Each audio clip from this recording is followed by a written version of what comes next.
baby. What is up, YouTube? It's what Millsy. Back with Hometown Commander, back for another episode of Millsy Brews, the show where I room my version 1.0 deck list of the commander in front of us on my quest out brew the magic world. As always, that deck list is going to be down in the description for you below. As well as, I'd really appreciate it if you could interact with the video, like, comment, subscribe, consider becoming a member of the channel. Take a look at the links in the description. Let me know what decks you want to see covered on Millsy Brews, or any opinions you have about the episode down in the comment section below. But today we are working our way through pre-con week, and today we're talking about Zimone Mystery Unraveler, a 4-mana Simic 3/3 human wizard.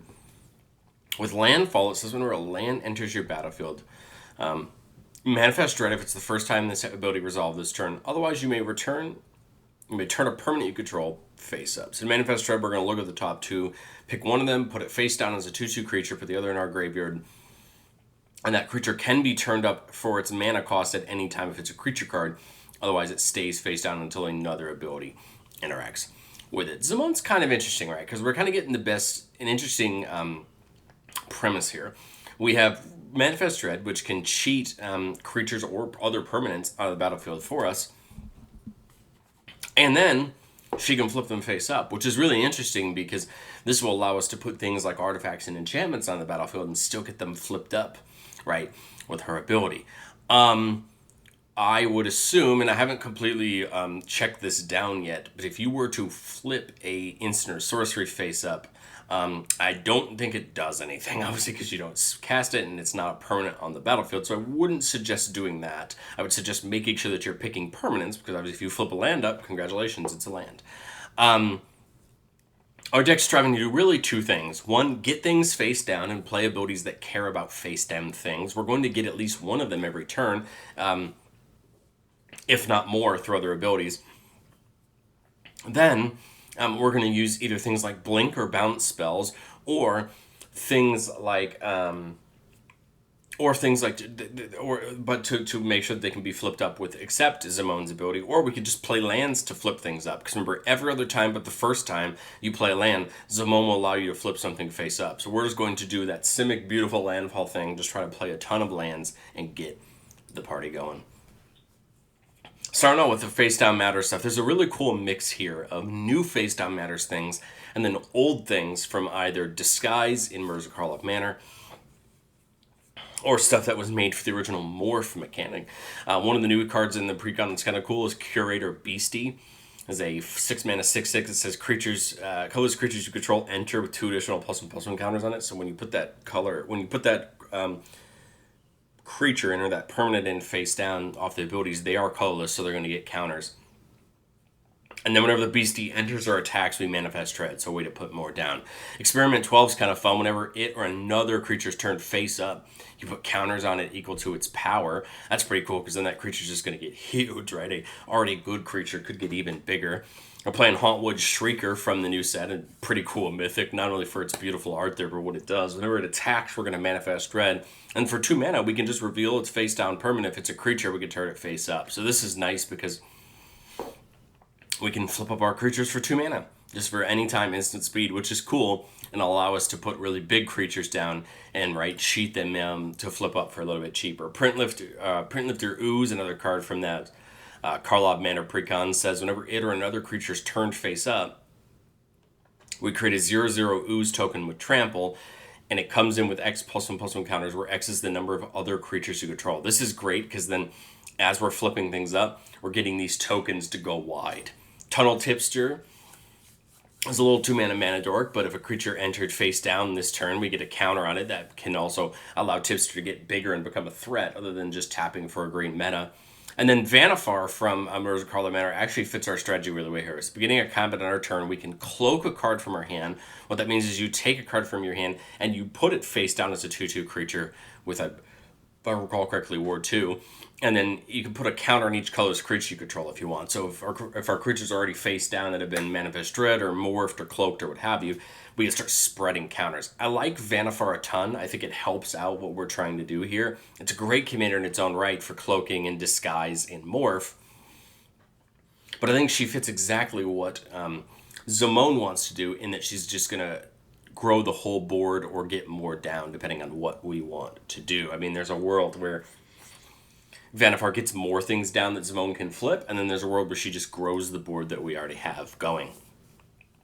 Panoptic Projector can tap to make the next face down creature spell you cast 3 less to cast. This would be an option, right, if we were playing more of the morph in the disguise, but I'm really here for its bottom ability, which says if turning a face down permanent face up causes a triggered ability of a permanent you control to trigger, that ability triggers an additional time. So there's a lot of effects in the deck, like Growing Dread over there on the right, that says whenever you turn a permanent face up, put a counter on it, like Print Lifter, Ooze, and Experiment 12. These are abilities we want to get off more than once. And so the Projector, although in my list I'm not playing as much Morph in Disguise, you could happily play more Morph in Disguise and be able to use the Projector even more. In the middle there, we got a new room exclusive to this, the precon that this came in, and works out really well. Experimental Lab says whenever you unlock this door, you manifest Dread, and then put 2 counters and a trample counter on that creature. And on the staff room side, it says whenever a creature you control deals combat damage to a player, turn that creature face up or put a counter on it. I really like this side of the room because then people have to decide, are they going to block my, are they going to block your face down creatures or not? Because if they don't, you could potentially flip up a massive 8-mana creature for free, right? And actually get a, and if not, you're just going to put a counter on it and wait till later. You still get that option, but I think it kind of forces your opponent to have to figure out how to deal with it. Primordial Mist, at the beginning of your end step, you can manifest the top card of your library, so just take it, put it face down as a 2/2. Again, turn it up at any time it's a creature. But Primordial Mist adds a fun ability that I think really helps us, which is you can exile a face down permanent you control face up, and you can play that card this turn. This is helpful because if we ever have to get a spell face down with Zimone's ability, Primordial Mist can help us turn that face up and play it at another time, so we can still get it time that spell. This also could be helpful if we have an enchantment or an artifact that wants to enter the battlefield for its effect. Kind of something like They Came from the Pipes there to the right of it, where when it comes in, you manifest Dread twice. Well, if I flip it face up, I don't get that enter the battlefield ability. So what Primordial Mist could do is exile it and allow us to play it to make sure we get those ETB abilities. They Came from the Pipes also says that whenever a face-down creature you control enters, we draw a card, which is a great ability, refilling our hand, getting us more ways to make more land drops, right, for Zimone. And then Ugin's Mastery, whenever you cast a colorless creature spell, manifest the top card of your library. That's going to be a little bit harder to do in our deck because we're not playing as many of those. I think Ugin's Mastery is really in the deck for the bottom ability, which says whenever you attack with creatures with total power 6 or greater, we can turn a face-down creature you control face up. Again, just allowing us to turn up a big creature, for free, really, with just playing the Mastery. So we could play more of the big colorless creatures if we wanted to, but I think we're more, again, worried about that trigger for when we attack and get some value. Well, how are we going to take advantage, like I said, of blinking and bouncing our creatures? Well, we have things like Dowerport Mage, which draws us a card whenever one or more other creatures leave the battlefield without dying, but it's also for 2 mana, can return another creature we control to its owner's hand. Basically, one of those face-down creatures, let's say it is a spell, we had to manifest a spell, we can just kick it back to our hand and then be able to play it. Thoughts is a really fun one, because at the beginning of our end step, we're going to exile up to one of the target creature and bring it back. If you exile or bounce a face-down permanent and bring it back, it's going to come back in flipped over, meaning that we can then flip a creature over, flip an enchantment over, an artifact over. You can kind of see where I'm going on this. I like this a ton because we can do it every turn. And then if we can get the Devotion for Thassa, she's a great 6/5 attacker that we have access to. Essence Flux, exile a creature, bring it back with a... bring it back if it's a spirit, put a counter on it. Again, 1 mana way to just flip a permanent over if we need to. Or if we're worried about a block or we need to have an ability. The thing I'm thinking of is, let's say we have a big landfall creature we really care about that's face down, but we want to take advantage of it at instant speed or block with it. We can Essence Flux, bring it back, and block with it, right? These are also fun ways to take a creature that does something when it enters the battlefield and get it again by just bouncing it and bringing it back in. Same thing with Ghostly Flicker, Planar Incision, and Teferi's Time Twist. We're just looking to exile, bounce something, blink something, get it into exile, bring it back, and it brings it back with something. The nice thing about Ghostly Flicker and Teferi's Time Twist is they can actually bounce lands if you want them to. It's not as beneficial, but it could be if we needed a landfall trigger or two at instant speed, we could do that. But I think they're mainly here to take face-down creatures and turn them face up for cheaper if we can't get a good turn with Zimone where we can play multiple lands. But let's get into, Landfall, that's what we're here for. That's what Zimone cares about. And there's a lot of ways we can do this. AC got that great reprint in the pre-con, and we'll take it. Play an additional land on each of your turns, hopefully making sure that we hit that second trigger for Zimone every turn. And then whenever a land comes in, we can draw a card. Bristly Bill over the right there on the right-hand side is going to pass out +1/+1 counters whenever lands come in. And we can pay mana into him to double the amount of counters on each creature we control. Bonnie Paul is just a creature I like for landfall decks. When it comes in, you make blue. A star where star's the number of lands you control. And then whenever you attack, you can draw a card and put a land from your hand or graveyard onto the battlefield, allowing you to get another land drop. And Bonnie Norbo has to attack in order for you to get that trigger. So it's always going to allow you to get potentially an extra land drop because you can do that when you attack. So I like Bonnie a ton. It is a teeny bit expensive, but hopefully we can cheat it in right by flipping it over. Lotus Cobra, classic landfall special. Whenever a land comes in, add a mana of any color. Balos there in the middle. Mace is a 4/4 beast whenever a land comes in. And if you don't know Scoot Swarm by now, Scooty is a very popular card for landfall decks. Whenever a land comes in, you make a 1/1 green insect. But if you have 6 or more lands, you make a copy of Scoot Swarm instead, and it can get out of hand. But these are all abilities to give us some more blockers, get on some things on the ground to protect ourselves, allow us to still keep getting value. Teddy over there on the left draws this card and gains us a life whenever a land comes in. Tireless Provisioner can make us food or a treasure whenever a land comes in. And then we are playing the Zimone from the main set, which says at the beginning of your end step, if a land entered the battlefield under your control this turn and you control a prime number of lands, we create Primo, the Indivisible, a legendary 0/0 green and blue fractal creature token, and then put that many counters on it. This is nice because as if we can hit these prime numbers at the end of our turn, we're going to keep getting Primo again and again and make it bigger and bigger and bigger and make it a threat that our opponents have to deal with. Well, I've said it before the show and I'll say it again. No deck's ever complete. This is my version 1.0 shot at Zimone, and I think I have a lot there, but I think I have some things to learn, which is have I done enough into landfall, or is there more landfall we can take advantage of them? Am I playing into those face downs too much or not enough? And do I need to focus more on just trying to get more lands in with Zimone to flip, or the blink effect's good? I think there's a lot of ways to take advantage of both of these. And for the 3 cards I'd look to consider for testing, I think I'm trying to look at each of them, for each of those ideas for that. Cora Home over there on the right is another great landfall trigger, tapping or untapping creatures when lands come in or scrying 1. Ixodron's a fun way to have some fun here, turning all creatures face down when it comes in, and then its power and toughness are equal to the number of face down creatures on the battlefield. This is fun to bring in and then have Zimone come back in. Hopefully Zimone isn't on the battlefield, or we can try to get her out of the battlefield so we can then flip our creatures back up, but our opponents are going to have a tough time flipping their creatures back over. And then Displacer Kit. Whenever you cast a non-creature spell, you can exile up to 1 non-land permanent you control and bring it back in. This is a way to, again, flip those face-down creatures, make an enchantment, come back in, get some more triggers. I think this is a really interesting ability. The reason it wasn't in the deck originally is because the card does have a decent price tag for what it does, and I wanted to make sure that this was an effect we really needed more of before I committed to spending, that as far as the budget goes. But let's get into our first playtest. Keeping a 4-lander, had to count, 4-lander, with Overlord of the Hauntwoods. This makes extra lands every time it enters or attacks, so it's a great ability. That's Zimone. And then Willbender, we can morph it in for 2 mana, so it comes in face down. And then when it's turned face up, change the target of target spell or ability with a single target. So that can be a really nice way to interact with our opponents. But we'll go ahead and draw a turn. When we get that Tunnel Tipster, that's pretty cool. We'll get the Feinstock in turn 1. Turn 2, we'll put that Snarl down, reveal one of the forests. I think we're good to just get Tunnel Tipster down, right? Get it down so that we can start getting counters on it. Now, 3 is a prime number for Zimone, so I think this turn we get that forest down and get Zimone down, right? We won't be able to get the +1/+1 counter on Tunnel Tipster because nothing came in face down, but we will get Primo, right, with 3 counters on it since we control 3 lands, and now we have a nice little body that we can use, and in a couple turns when we get to 5 or 7 or 11, we're going to get it again. Turn 4, we should technically have a way to get both triggers on Zimone here. We play 1, 2, 3, 4, right, for Zimone. Play the Terramorphic Expanse in, and this is going to be our first Manifest Dread. So we look at the top 2 cards. We can put one of them face down and the other into our graveyard. So Vesuvian Shapeshifter is actually one of the fun morph cards that we get to play in our deck. When it comes in or it's turned face up, you may choose another creature on the battlefield.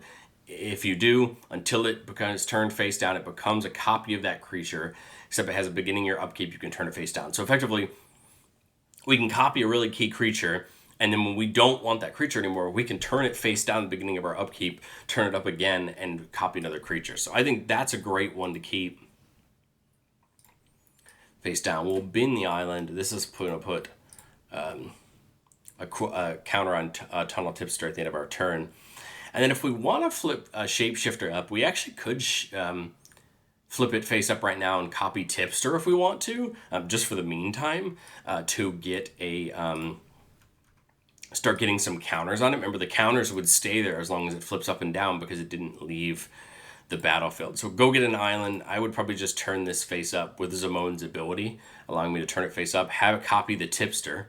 So now it's a copy of the Tipster, except we can turn it face down if we want to. And then at the end of our turn, right, the Tipster and that Shapeshifter each get a token. We get attack with Primo this turn, but turn 4, I don't know if we're going to get too much out of it. That one, depending on what the board state looks like. But we'll go to turn 5. No way to double land this turn like we did last turn. But we do potentially have a way to an Overlord of the Hauntwoods. Remember that when it comes in, you make a tapped colorless land token named everywhere that's every basic land type. So we're going to get a land drop off of that.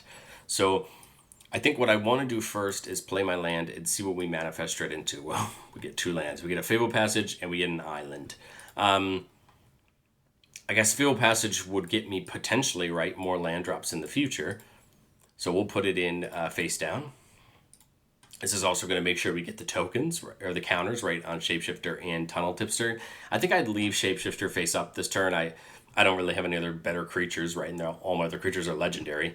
And then I would just play the Hauntwoods. Now, I could impend it if I want to make it cheaper, but I'd kind of rather start attacking with it because it gives me more landfall triggers. So this is going to come in, make me an everywhere token. Remember, this is a land, so Zimone's going to trigger, and I might as well just turn over that Fable Passage, right?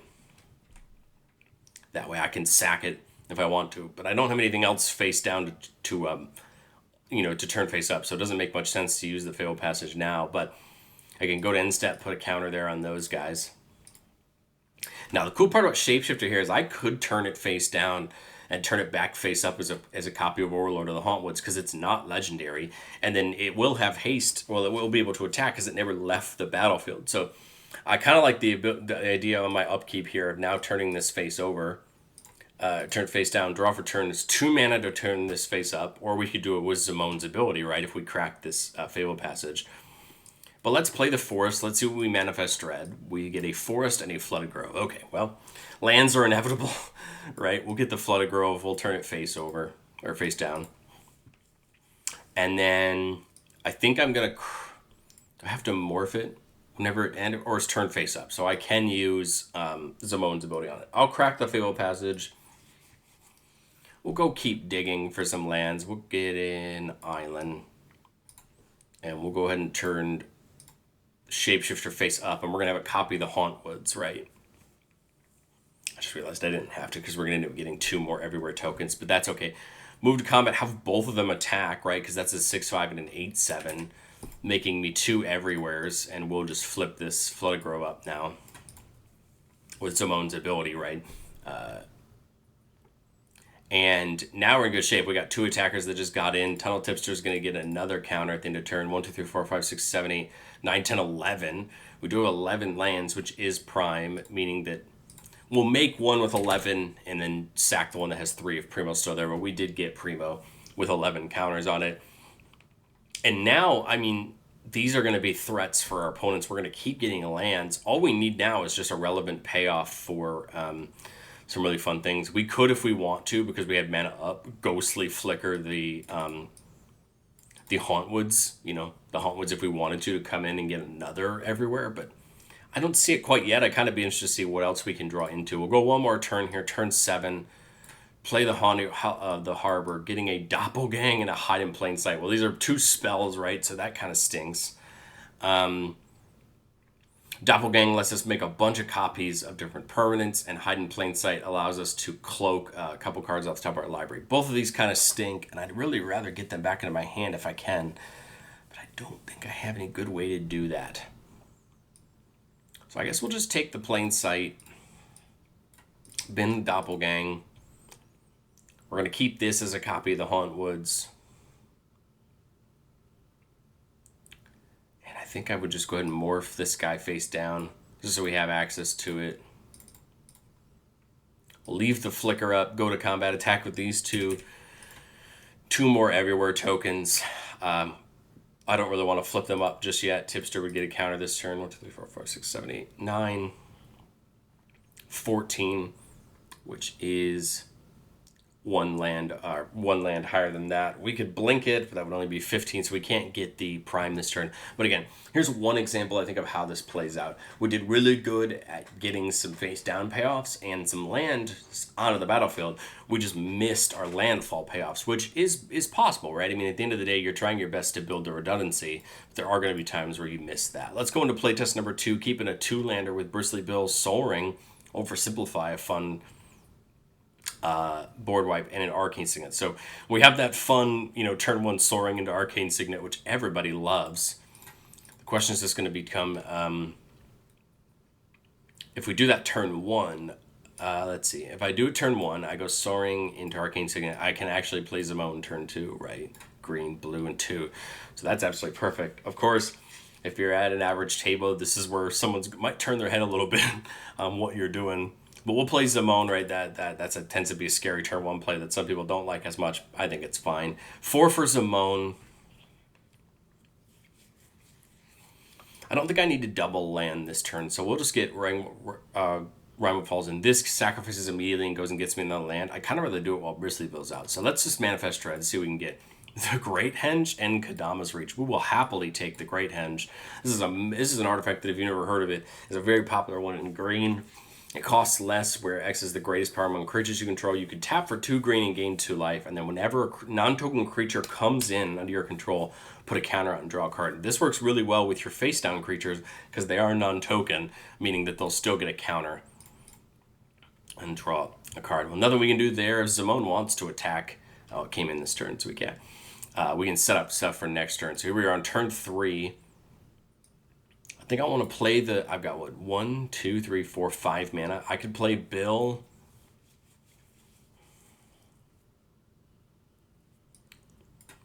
See, this almost makes me wonder. Yeah, I guess I'll play Bill. Obviously, I would love to play more creatures after the Henge comes down, but I don't think I have any good way to do it. Hideout's going to come in, and we're going to Manifest Dread. Ooh, Stratos Dancer is great. Another one of our morph creatures. We can flip it up to countered instant or sorcery. That's going to trigger Bristly Bill. We'll put a counter on it. Then the Hideout will immediately go sacrifice itself. We got a Forest in hand. We'll get an island. Put on the battlefield, tapped, and gain a life. That's going to trigger Zimone. We will flip over the Great Henge. We'll have Bill put a counter on Zimone, just so we spread those counters a little bit around. And then if either of them want to take an attack, they can this turn. Otherwise, I think we're just going to wait. It means it won't be worth taking an attack. But Stratos Dancer for 2 mana now. We can flip it up to counter something. The cool part about Great Henge is, even if you don't end up using the mana on somebody else's turn, you might as well always tap it to get that extra 2 life. We draw, and we see They Came from the Pipes. So this is a 5-mana enchantment that says when it enters, we Manifest Dread twice. And then whenever a face-down creature enters, we draw a card. So this is a way to draw a couple. So 1, 2, 3, 4, 5. We could also use the mana from the Great Henge if we want to. So, 1, 2, 3, 4, 5, right? For then. We're going to Manifest Dread twice. So on the first one, Haunt Woods is good. We just don't get the trigger when it comes in, right? Because it comes in face down, but that's okay. That's going to happen. And I believe that with the way this works, I think we're going to have to finish both the manifests before the Great Henge goes off and draws us. Guess I might as well take Evolving Wilds because it can get me another one later. Then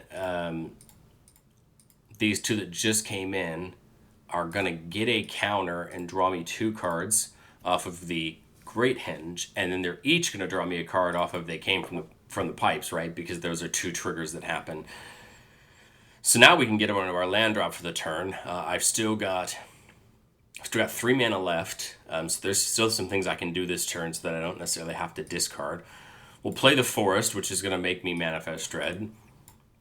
More lands, but that's okay. We'll get the Grove. We'll do the Grove just because it can allow me to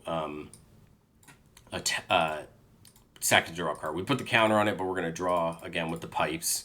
So you can see now we're hit this room where with Henge plus pipes, where we're drawing pretty well. I have a couple other ways to play lands this turn. I've still got all 4 mana left, and I've got Growth Spiral and Nature's Lore, so I could potentially flip some things over. This was Stratus Dancer. We don't want to flip that one over. That was the Hauntwoods. We wouldn't mind flipping that over.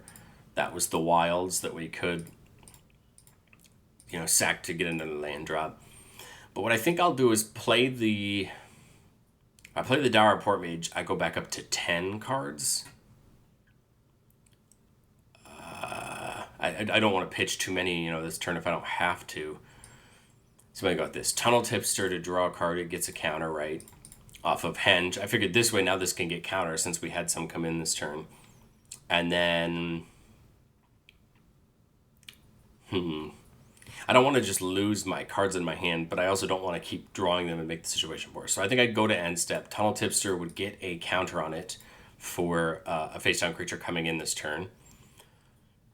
That land would have caused Bill to go off, so we'll get a counter there on Bill.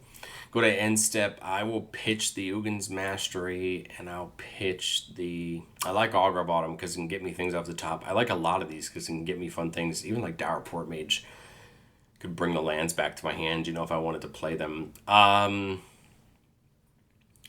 pretty great too. I really don't know what to do. I think I'm just going to pitch the Forest.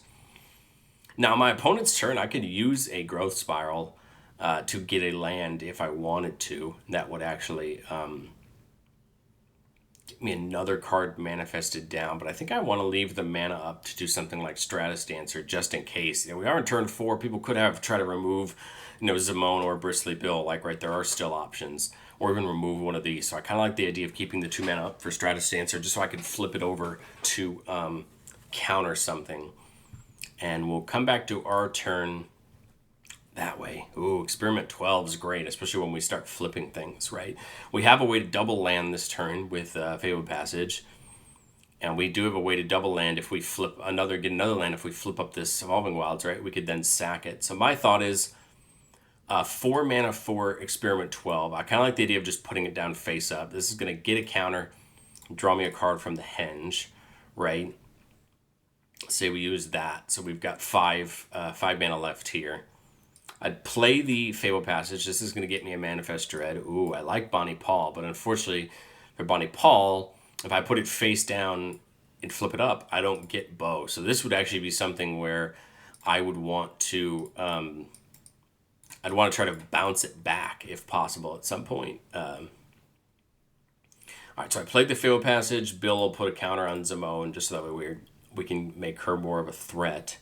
That was that. I could still sack it. Like I said, still 5 mana left. Dour Port feels pretty good. Do we would have things in the future? I think I'm okay on Taddeo right now. We're drawing a ton of cards. Augur of Autumn would be nice to start playing things off the top as well. So I'm thinking Dour. Counter on it, draw a card. Ooh, Lotus Cobra is great. Lotus Cobra right now. We can start getting more mana. Draw a card off the Henge. Now I would crack the Fabled Passage. This actually might work out in my favor. Getting the island, just going to come in untapped. Bristly trigger, Lotus Cobra trigger, and Zimone trigger. So Bristly will put the counter on itself. We're going to flip over, I'm thinking the, Evolving Wilds, because then we can crack it and flip over something else, right? Yeah. Flip over the Evolving Wilds, sack it, right? Lotus Cobra. Let's hang on to a green from the Lotus Cobra when that island comes in. We'll get a Forest. It'll come and tap. We'll hang on to another green. Bristly Bill gets a counter. We'll flip over that.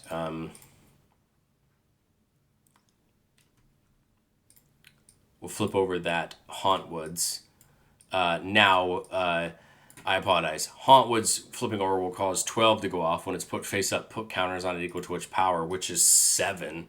So it's actually going to be pretty big. And remember, it can attack this turn. And when it attacks, it makes a land right, flips things up. I'm going to stop here because there's just going to be a mess of triggers from this point. But I think you can kind of see what I'm trying to do. Get landfall plus flip plus things and just continue to stack value on the board and have some fun. But let me know, what do you think of Zimone down in the comment section below? I'd love to hear what you think. And I catch you guys next time.